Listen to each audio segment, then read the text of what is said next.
ભરૂચના સાંસદ મનસુખભાઈ વસાવા દ્વારા આજે રાજપીપળા ખાતે પ્રેસ વાર્તા રાખીને જે મારા નામજોગ આક્ષેપો કર્યા છે એ બનાવની હકીકત એવી છે કે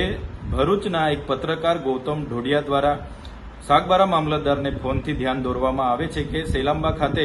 આ ફલાણા ગોડાઉનમાંથી અનાજ સગે વગે કરવાની તજવીજ ચાલે છે। મામલતદાર પોલીસ સમેત પૂરી ટીમ લઈને ત્યાં પહોંચે છે અને તાત્કાલિક ધોરણે ત્યાં ટેમ્પો ગોડાઉન સીલ કરવામાં આવે છે અને અનાજ કબજે લેવામાં આવે છે।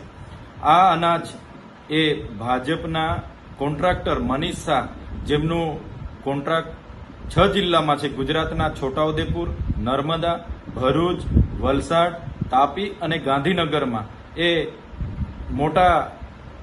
નેતાઓ સાથે, ભાજપના મોટા નેતાઓ સાથે એમની ઉઠક બેઠક છે અને એમના લીધે જ આટલા મોટા જિલ્લાઓમાં એમને કોન્ટ્રાક્ટ મળ્યો છે। અને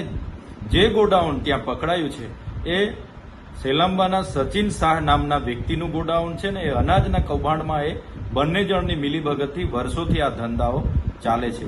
આમ આદમી પાર્ટીના ઉપપ્રમુખ શૈલેન્દ્ર બહાદુરસિંહ ઠાકોર, જેમને માત્ર એટલા માટે એમાં આરોપી બનાવી દેવામાં આવ્યા છે કે આ ગોડાઉન એમને અગાઉ 1 મહિના માટે ભાડે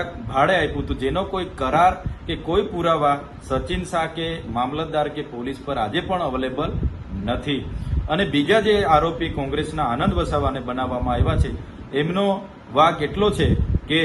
મનીષ શાહનો ફોન આવે છે કે ટેમ્પો જોઈએ છે, અમારે અનાજ મોકલવાનું છે સસ્તા અનાજની દુકાને, તો એ ભાઈ ટેમ્પો મોકલે છે। એમને ખબર નહોતી કે અનાજ ક્યાં મોકલવાનું હતું ને એમાં એમને પણ આરોપી બનાવવામાં આવ્યા છે। પરંતુ